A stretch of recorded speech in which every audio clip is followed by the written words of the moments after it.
freaking show we watched tonight here on AEW Dynamite, July 6, 2022. This is your Wednesday night Dynamite review. And man, what a freaking show we got to watch tonight, man. This was unbelievable. We had tons of matches, tons of things taking place on this show. It was jam-packed from beginning to end. The main event for the World Heavyweight Championship, Brody King got a lot of time to pretty much manhandle Jon Moxley around. I didn't see Jon Moxley do a whole lot of wrestling and being on the offense so much until near the end. Moxley was kind of more on the defense for most of this match for his World Championship title defense. But at the end of the day, he pulled it out of the hat and he won the match. Reminded me a lot of what John Cena used to do back in the day. But still, man, this was an awesome matchup between these two guys. It was an okay match, actually, I should say. But the resilience of Jon Moxley was just unbelievable. I think he pulled off a really good title defense here based on the amount of damage he took in this match. I mean, he was very much into it, but he was also not really able to do a whole lot of offense. So they made Brody King look good in this matchup, I have to say. He definitely reminded me of his World Championship opportunity he got against Rush in Ring of Honor. He ended up losing that match as well. I mean, kudos to everybody that was involved in the matchup. I had a blast watching it. I thought it was okay. It was very entertaining, I should say. But the rest of the show, man, that show was, this fucking show is unbelievable. Really, it was a lot of fun. I enjoyed myself throughout most of it. There was not a whole lot to complain about. There was one thing I will point out that kind of troubles me. I was happy for Pac winning the All-Atlantic Championship, but let's be honest, guys. That All-Atlantic Championship would have fit better on Malachi Black or Miro, because they just cut a promo tonight on the show that I honestly thought was excellent. And I'm excited to see these two bulls go head-to-head. I think both of these guys will pull off a great matchup. Hopefully they're put in a really important storyline that will entertain lots of people and lead to All Out for these two to go at it. That's what I'm hoping for, at least.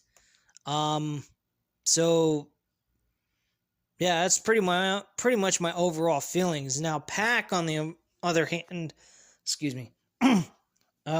Pac, on the other hand, we haven't seen him since Forbidden Door. He won the All-Atlantic Championship. We haven't seen him with the title around his waist. I'm surprised nobody's pointing that out lately.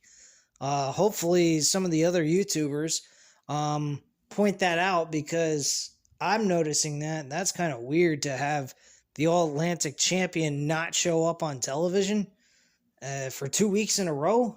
That's a bit weird. Very strange and very odd.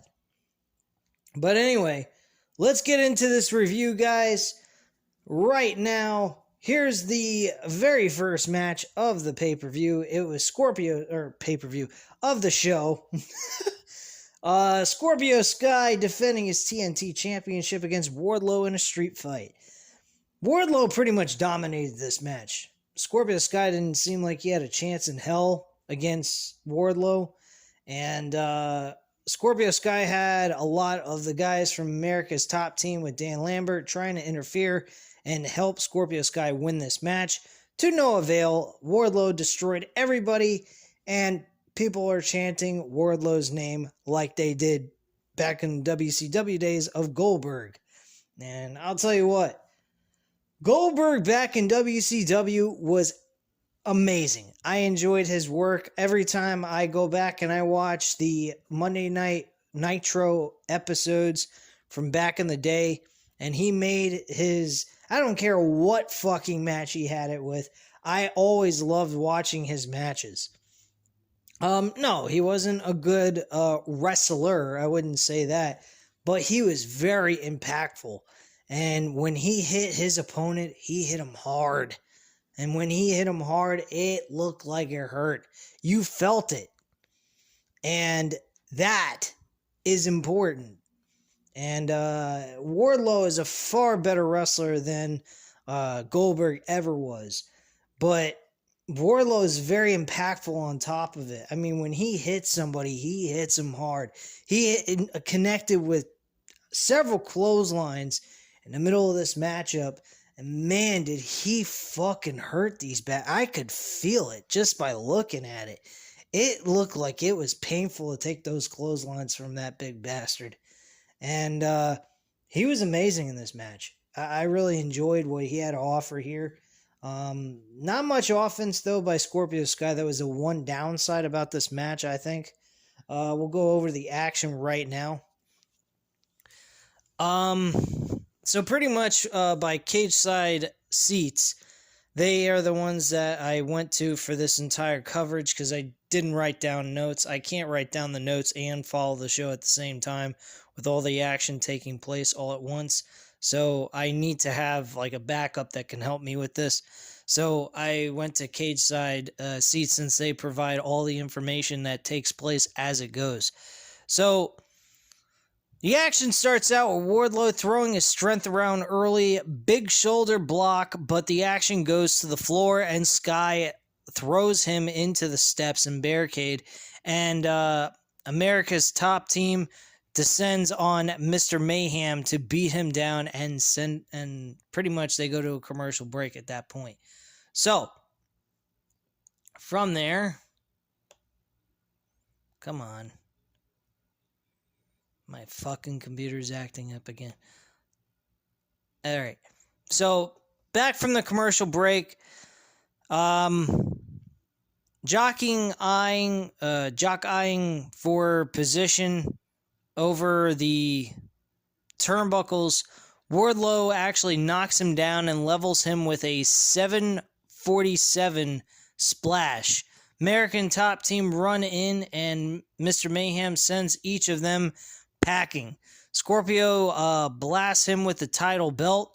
Wardlow kicks out at 2. At this point, Scorpio Sky is astonished by the kick out by Wardlow, and TKO blocked by Wardlow at this point, shoved into Lambert, and big spine buster by Wardlow at this point.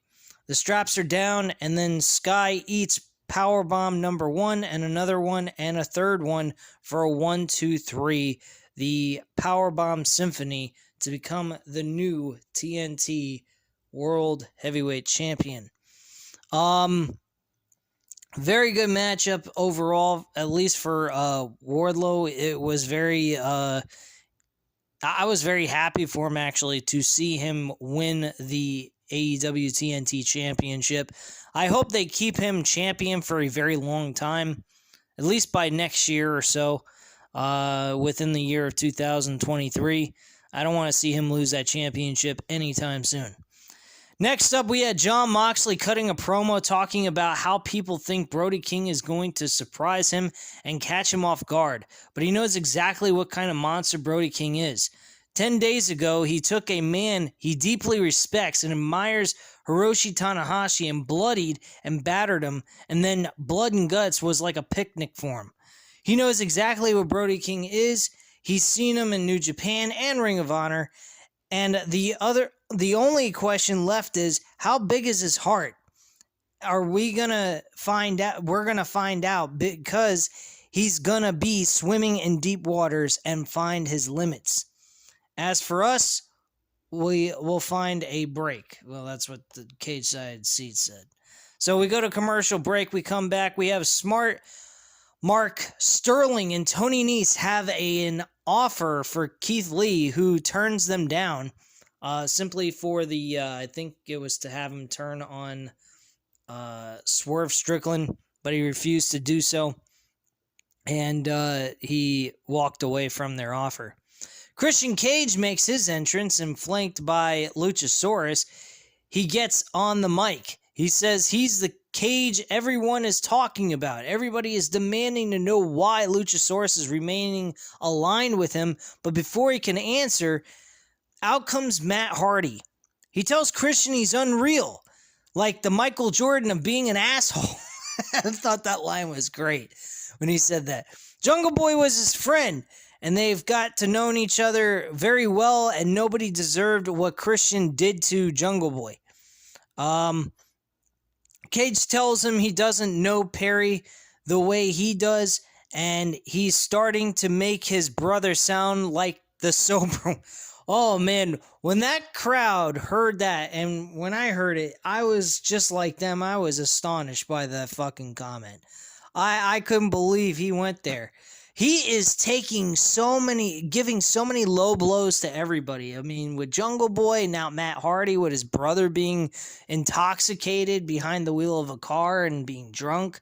I can't believe the commentary that's coming out of Cage's mouth. I mean, he really sounds like a legitimate heel.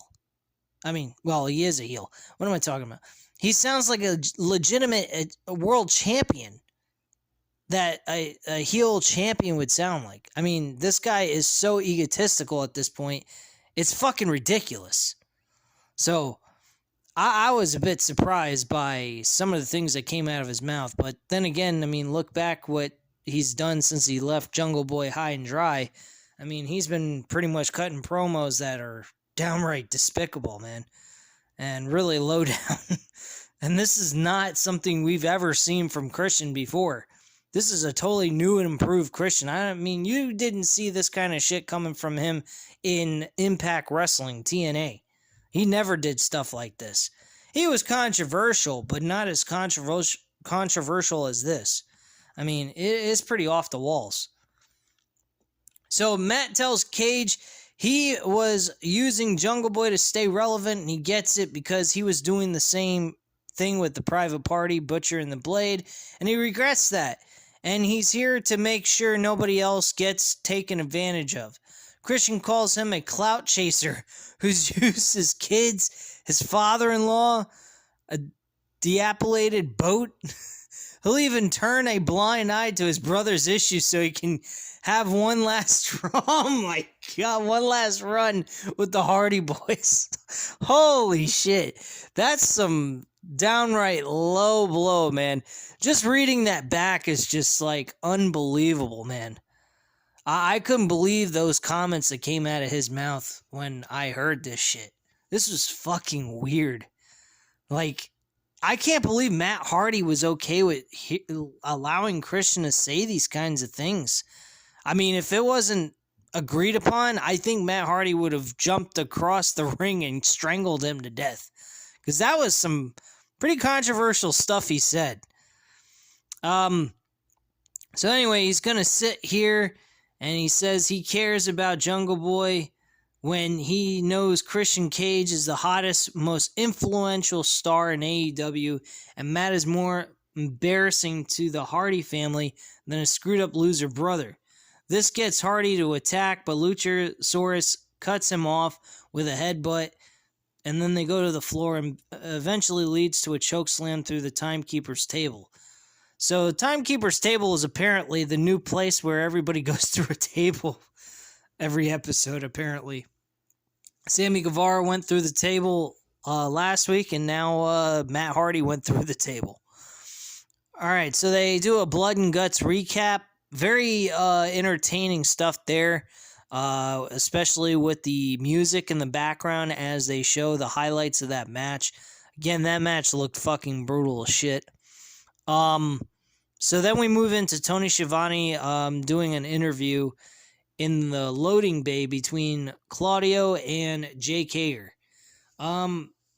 Jake Hager and Claudio having this matchup is very intriguing, and they're going to be facing each other next week on Dynamite for July 13th episode. And I gotta say, this match I'm looking very much forward to. There was another announcement made later on in the show, I believe right after this. Yeah, it was Butcher and the Blade, and then Swerve Strickland and Keith Lee teaming together. And after that match was over, there was another announcement made for next week's episode over the tag team titles, which I'll get into once I get to it. But Claudio, formerly known as Cesaro, man, he cut a beautiful promo with Jake Hager. Jake Hager didn't do a whole lot of talking here. He kind of kept his mouth somewhat quiet. He had his moments here in this promo. Claudio did most of the talking. Jake Hager just pretty much made the announcement that he's an undefeated MMA fighter and he's a former world champion, something Claudio has no idea about. Who mentions that he was never a world champion in Ring of Honor, nor in WWE. He even used the name WWE on an AEW platform. So that stuff you don't particularly hear all that often. Another promotion being spit out by the words from a performer within the promotion, naming off another promotion on their show. So it's a little unusual, definitely different. Back in the day, we used to hear WCW and WWE always cut each other down and mentioning the other person's promotion.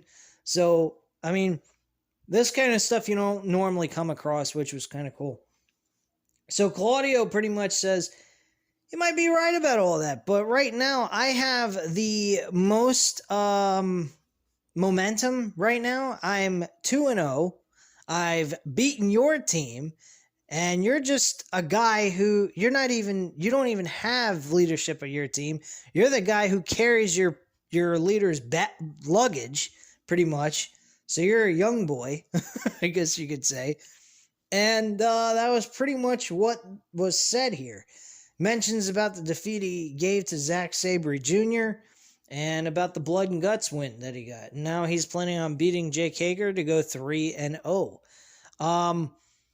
I honestly think that AEW is doing an amazing job with Claudio since bringing him in. They've put him on a pedestal, and they need to keep him there because this guy deserves everything imaginable. Honestly, I think Claudio is a well-performed athlete, underutilized for so many fucking years in WWE. I mean, I swear 2014 was his year to break out, become something more, and he didn't become anything. He became a fucking loser.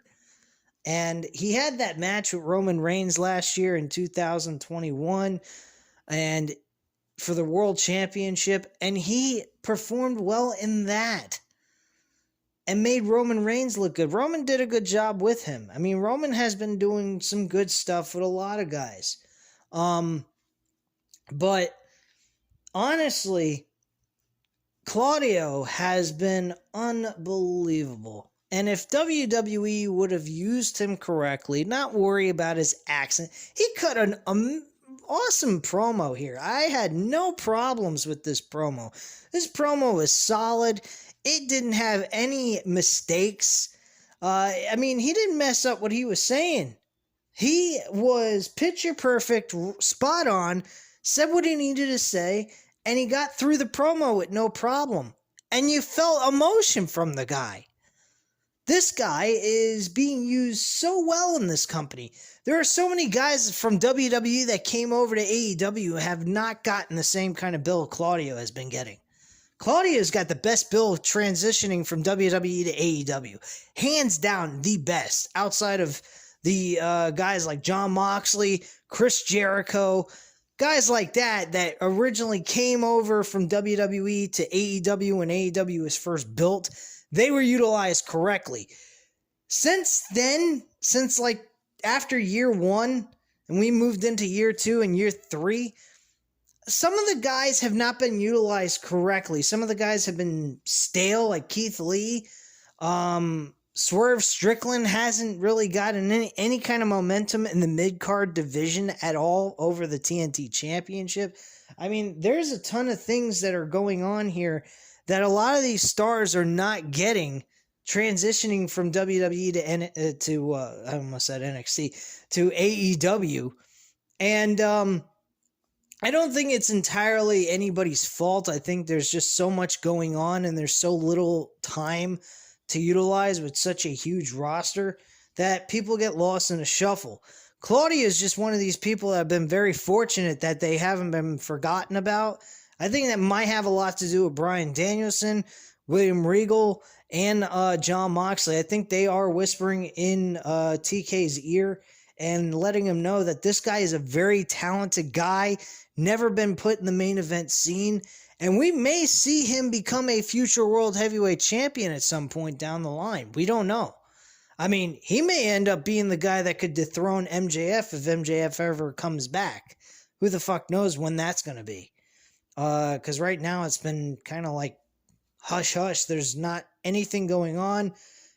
People have asked TK at the media scrum this last pay-per-view about MJF. Is there any idea when he might be coming back? TK refused to answer the question because he has no answer to the question personally. So there's a lot that could happen between now and next year.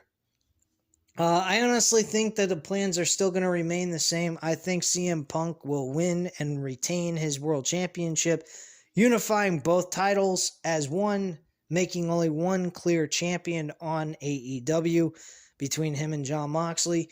And I think by Winter is Coming in December, we will see MJF become World Heavyweight Champion against CM Punk. That's the way I see the whole situation taking place. I think we will be able to witness MJF becoming World Champion on live free television. That's where I think this is going to take place. All right, next we had Butcher and the Blade going up against Swerve in Our Glory, which consisted of Keith Lee and Shane Swerve Strickland. This was a fun little match. I'll go over a little bit of what happened. It was pretty entertaining for what it was. I think they're doing a good job in this situation with Butcher and the Blade. They made them look good in this match. They didn't get squashed or anything. They actually looked like they were coming close to winning. Near the end of the match, Keith Lee and Strickland made a few mistakes. Keith Lee accidentally bumped into his partner and almost knocked him out of the ring. And this eventually possibly could have led to some dissension between these two guys, which has already been hinted recently with the Battle Royal that they did. So at the end of the day, I mean, it is what it is, but they managed to recover. Just cutting right into the end here, Butcher and the Blade running double teams to get Lee out of the ring. And then a huge lariat was made. Lee breaks it up, and up in the turnbuckles, a powerbomb lift, and Swerve in Our Glory win with the Swerve Stomp slash Spirit Bomb combination on the Blade at that point. So that's how the match closed out with that finishing maneuver. And they managed to pull it together and get the victory at the end of the day, despite the miscue during the match. Post-match, we had Powerhouse Hobbs and Absolute Ricky Starks come down shouting. They won't be disrespected. I mean, Ricky Starks and Will Hobbs sound like they had like something stick up their ass or some kind of shit. But they said they won't be disrespected and they're grown-ass men. Okay, well, that's good to know. I'm glad to know you're grown-ass men. I'd hate to think you're like children. I mean, you don't look like children. But then again, people can be deceiving. Anyway, Stark says they've been really nice by not ending their careers, but they want to act like they're somebody. They've proven that there's levels to this, and Swerve and Our Glory are several levels lower. You want to talk about who's the best tag team is? And then all of a sudden we hear from the Young Bucks theme music. Perfect way of cueing in their music. So the Young Bucks are on the top of the stage. They're cutting a promo. They go to apologize for interrupting before remembering they don't have to apologize for anything because they built this company. They say they're two very good tag teams, or very good teams. 4.5 stars when they had their match at Double or Nothing. But that's an off night for the Young Bucks, and they couldn't even get the job done. They have a proposal, Triple or Nothing. Next week, Young Bucks defend against Starks and Hobbs and Swerve in Our Glory for the tag team titles. At one point, the fans were chanting FTR, and they thought that's what the team was going to be. They thought they were making an announcement that FTR was going to defend their tag team titles against those two teams. And they said, and then the Bucks say they're better than FTR as well, and the crowd should know that. That was awesome. I love that. And this matchup the setup for this match is a very smart move because Young Bucks have been kind of irrelevant, and they're carrying around the AEW tag team titles, while FTR is killing it in the tag team wrestling division. In other promotions, taking other promotions' tag team titles. They got the AAA, they got the fucking IWGP tag team titles, and they have the Ring of Honor tag team titles. The only titles they're missing from their possession is the AEW tag team titles. So, let's face facts, folks.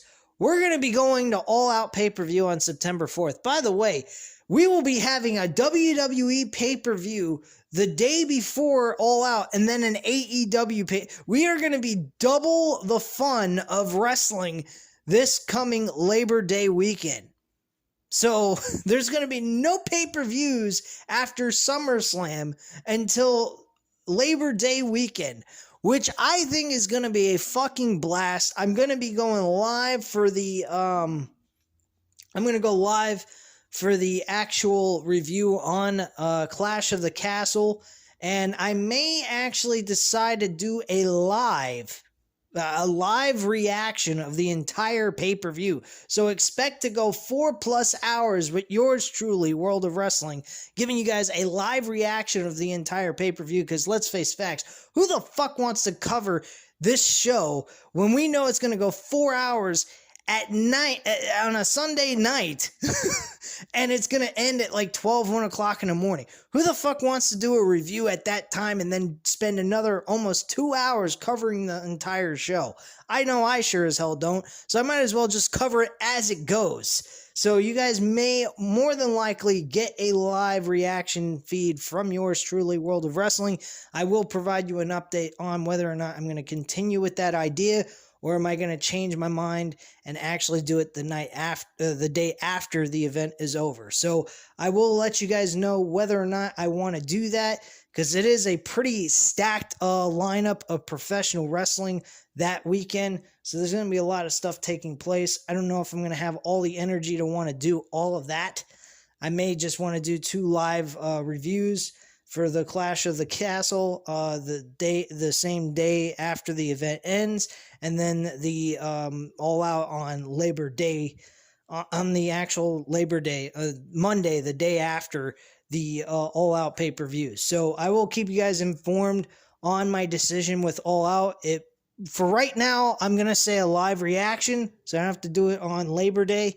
But if I'm kind of not feeling up to it, I will go ahead and notify you guys that it will be on Monday morning or Monday afternoon, where I cover the entire show. And that may be our Random Wrestling Talk episode as well. Random Wrestling Talk, by the way, guys, I will not be covering next week. I think I'm going to give myself a day off next Tuesday, so we will be taking a break from Random Wrestling Talk. I've been giving you guys plenty of Random Wrestling Talk episodes for us to interact and communicate with each other. So all communications at this point in time until next Tuesday will be through comments down below on the video.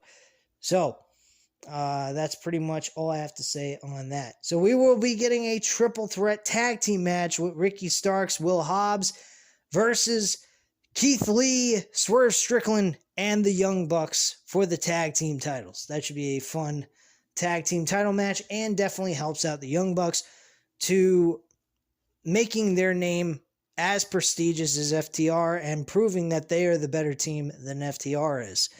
So eventually, we all know this is going to lead to an all-out pay-per-view where these two are going to challenge each other for all the marbles. They're going to go, all the titles will be on the line, unless FTR is not holding one of those championships that they already have. But chances are we will see all 4 tag team titles on the line at All Out. And I'm hoping and praying that we see FTR win the tag team titles and hold all 4 championships at one time. I think that would be awesome. Anyway, let's move on here. Malachi Black cuts a promo on Jon Moxley saying he thinks he knows pain and violence, but Brody King will leave his mark on him. So that's pretty much what's stated there. Eddie Kingston makes his entrance and Tony Schiavone interviews him in the ring. Kingston congratulates Wardlow on his title win first and then congratulates everybody on his team, including Claudio. So he says, I'm a nice guy. I'm trying to show I'm maturing and getting better. And then he goes ahead and he makes a sound on the microphone, spits on Tony Schiavone by accident. But I don't think he really gave a shit. It was pretty funny and very childish too at the same time. So anyway, so he basically says he's really out here to call Chris Jericho out for making him a liar. He didn't taste his blood, so he's going to get him again, and he's going to taste his blood at the next match that they have. I told you guys, this match between these two are not over.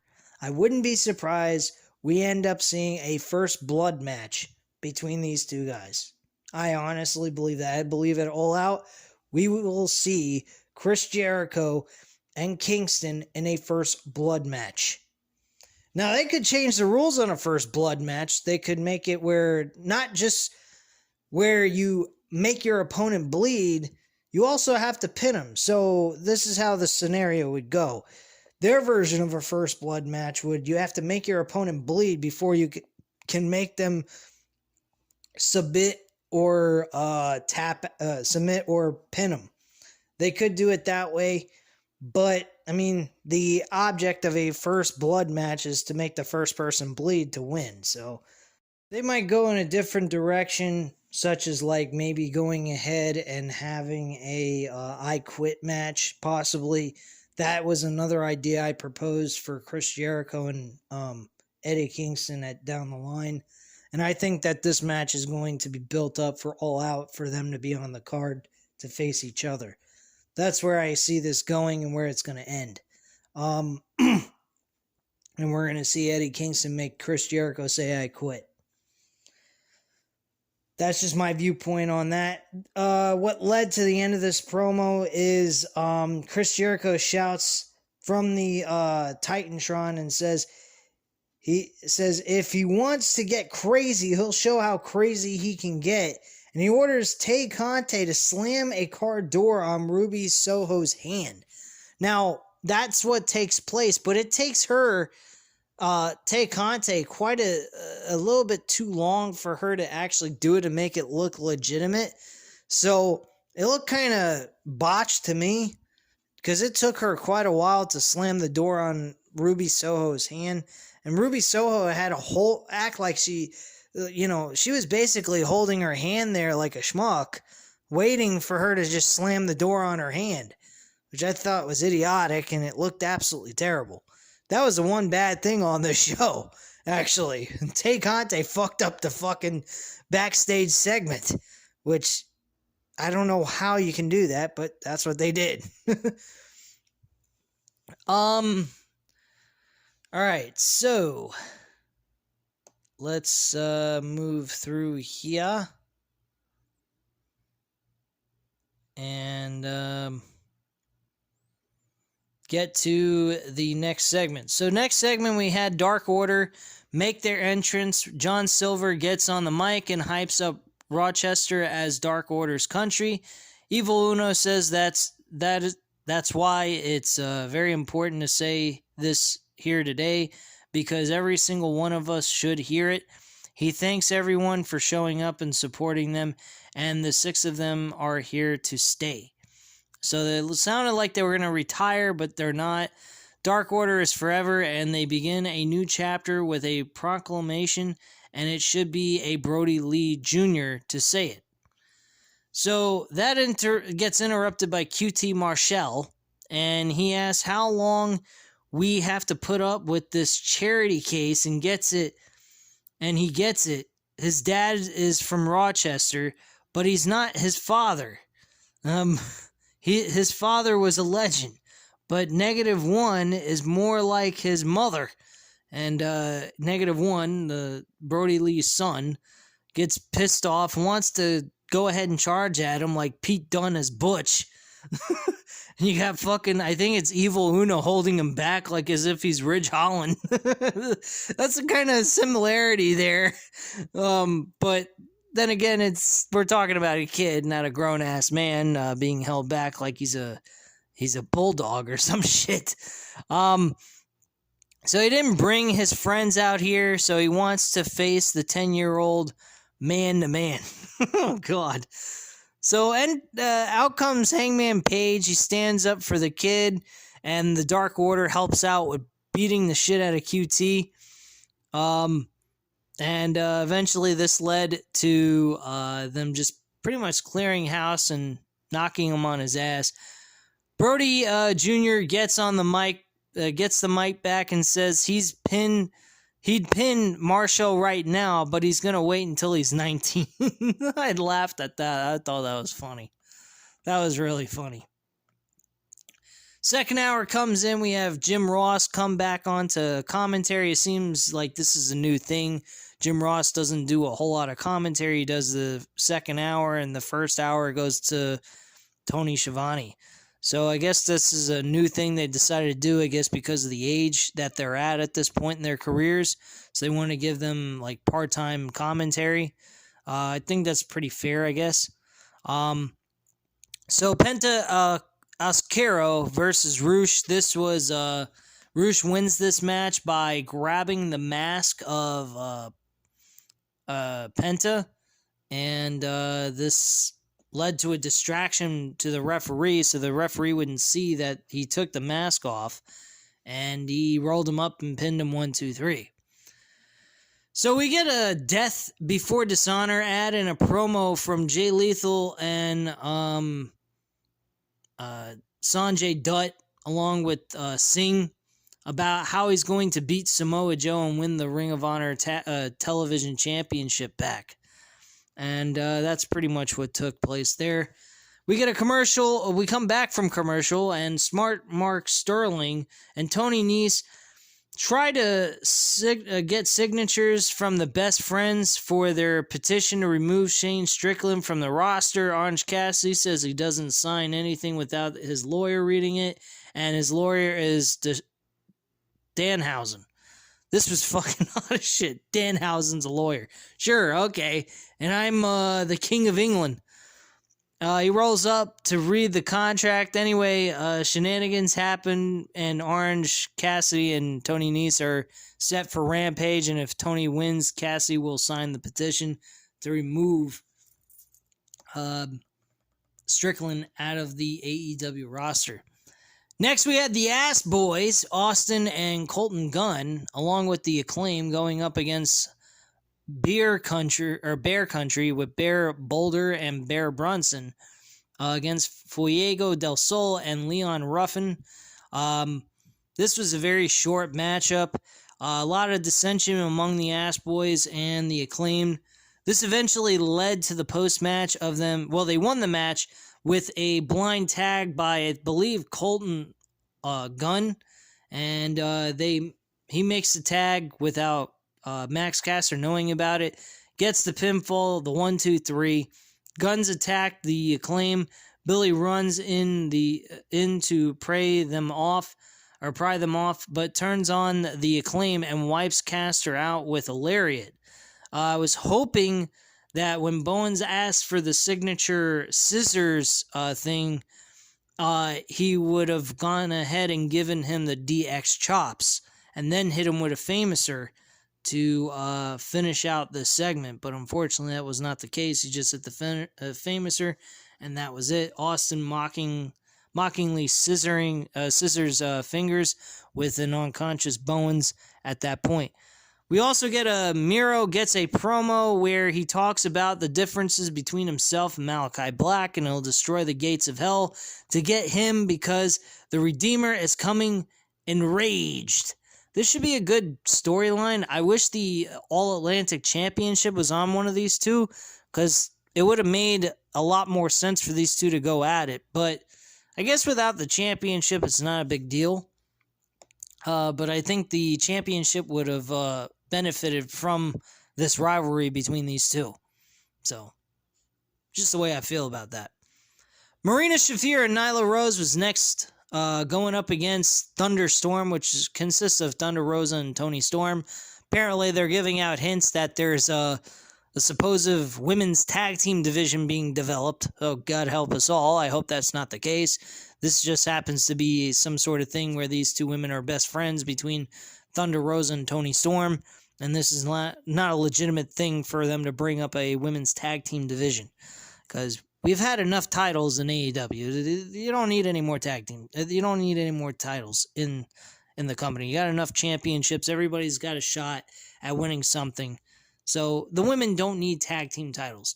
They don't even utilize all the women on their roster anyway on television on a regular basis. So let's get real here.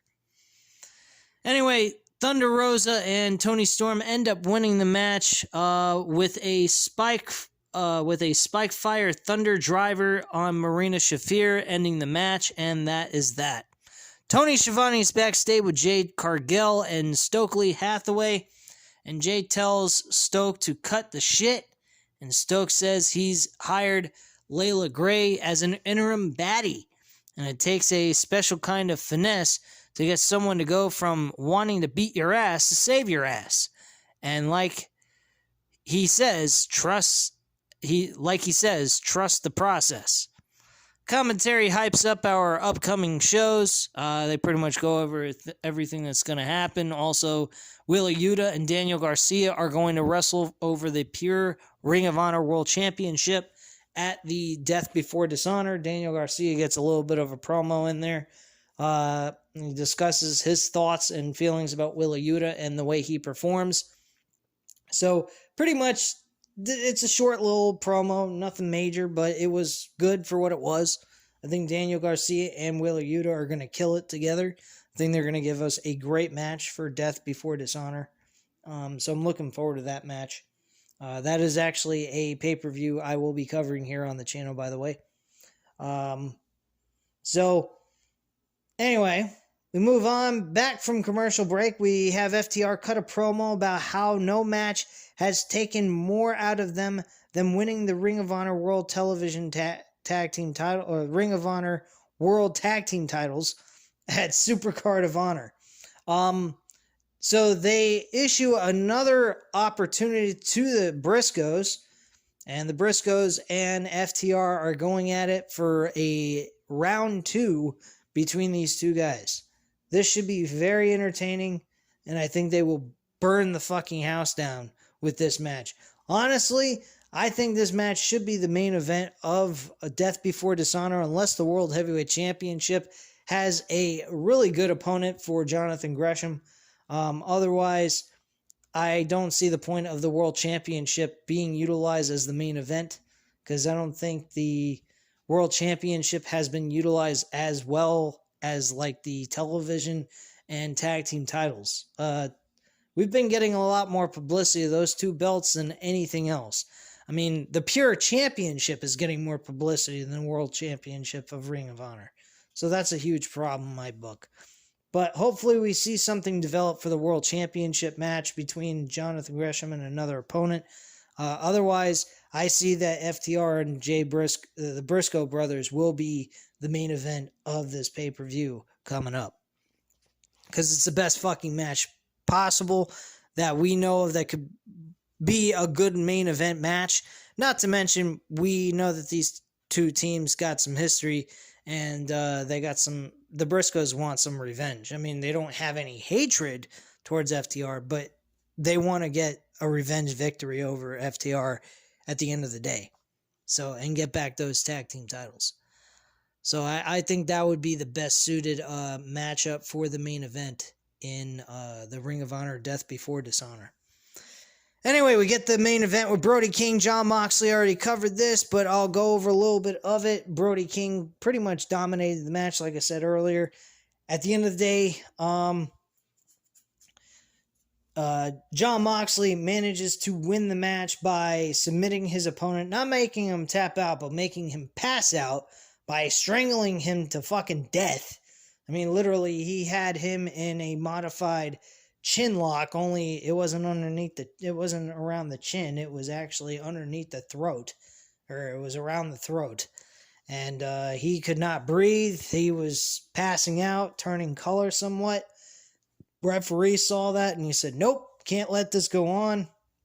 He rang the bell and the match was over, and Jon Moxley retained his championship in a pretty solid, entertaining main event for the AEW World Television, or not the World Television Championship. What the fuck am I talking about? AEW World Heavyweight Championship, the interim World Championship. And it was a solid, entertaining matchup. I think they delivered very well here with this match. And I had fun watching it, and I think this entire show overall was a solid match, or a solid show. God, I gotta stop making so many fucking mistakes while I talk. Anyway, I'm pretty burnt out from today. I did a lot of stuff, and I almost considered not even doing the review and just doing it the next day, but I was like, no, I'm putting shit off. I gotta get it done and over with. So there you go. This is the review. I hope you guys enjoyed my full-on review about this entire show. If you did, hit that like button, as well as hit the subscribe button if you're not already subscribed to the channel. And of course, as always, leave a comment down below, and I'll definitely get back to you on that. And I thank you guys very much for watching. I hope you have a great night, guys. Bye.